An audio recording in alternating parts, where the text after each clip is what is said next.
Everything seems so unaffordable and out of touch.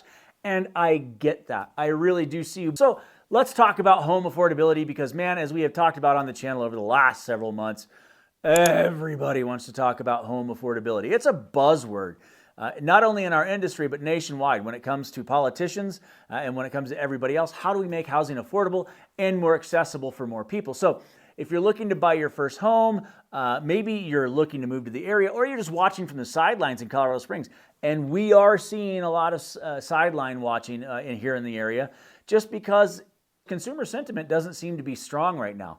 Most people don't think it's appropriate to buy a house right now. So as we take a look at home prices going up and up and up, because again, we've talked about the fact that home values are still on the rise.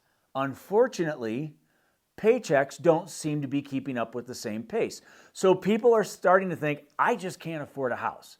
Understood. So here in the Springs, just like in so many places around the country, the cost of housing keeps going up. Not just the value of the home, but the cost of the insurance, the rates, everything else that goes into buying a home seems to be getting more expensive. So we talk about that. Is your paycheck going up at the same pace? Probably not. Here's the deal. Home prices and home values seem to be going up exponentially faster than pay raises. But the real issue is not so much can you afford it, but it's how much are you paying to afford it. Because for so many years, the benchmark was you need to spend about 20% of your paycheck on housing, whether that be rent or buying a home, right? Either way, you should be spending about 20, maybe 25% on the high end of what you bring in on housing. Well, that has climbed from 20% to between 30 and 40% right now. As it comes to home ownership right now, the average human is spending anywhere between 30 and 40% of their income on housing. And here's the deal.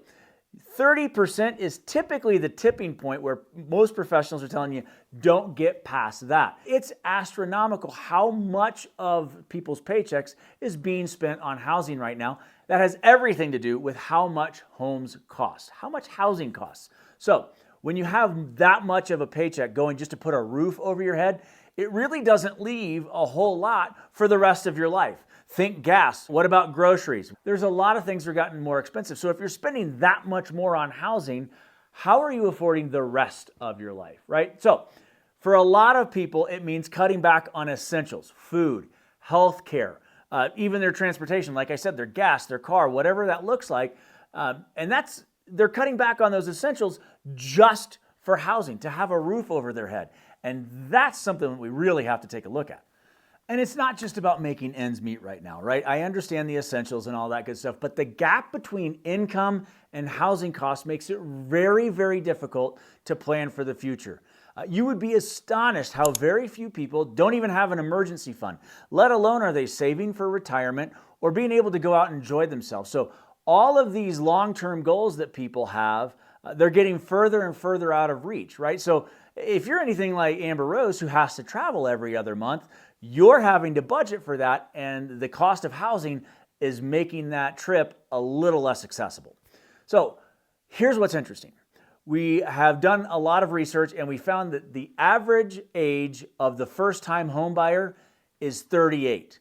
So who's feeling the pinch when it comes to the housing affordability issue that we're having right now and that huge gap between the cost of housing and income? Well, young adults are feeling that pinch really, really hard right now because they're not buying a home. They are having to rent. They're having to delay getting married. They're having to delay starting a family just to keep a roof over their head because it's not like rents are going backwards either. This is just housing.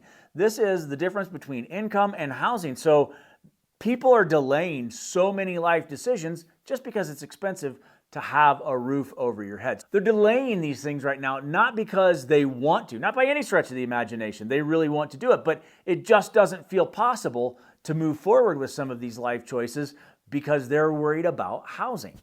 And we've talked so many times on this channel before, the number one way to create long-term wealth is through home ownership. So that's the best way to do it. And so many young adults aren't able to start that process. Instead, they're either stuck renting or they have roommates well into their 30s or 40s or stuff like that. So instead of being able to make that investment and start building their wealth, they're having to make alternate arrangements, and that's not always ideal for them in their situation. So we've even seen some families move in with other families. Hey, you have the basement, we'll have this level, so on and so forth. People are sharing common spaces. It's not unusual to see different families living together or larger families living together for longer periods of time because there are just folks that can't afford their own place. So again, at the top, I told you you're not alone, not even remotely. And there's a whole bunch of different research you can do as far as the average person this and the average person that, but it's not a personal issue. See, this is impacting so many people at this point that it's a community-wide issue, specifically here in Colorado Springs.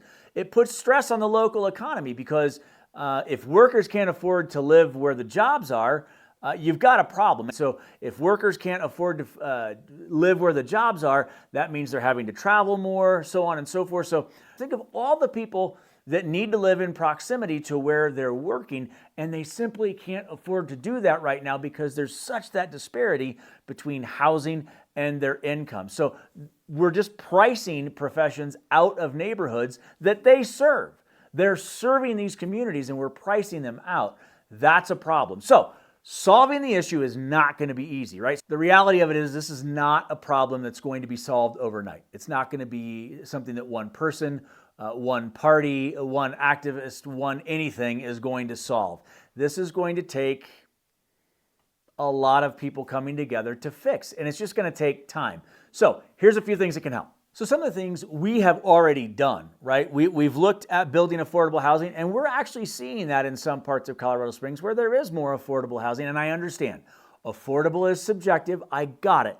But as far as the average sales price being between $550,000 and $560,000, there's still a lot of options well below $500,000. And I know that doesn't sound like it's affordable, but it's still below the average sales price. So we have affordable housing options out there.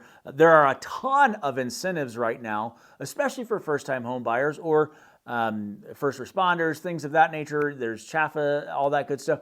There are incentives in that space for people to buy a home.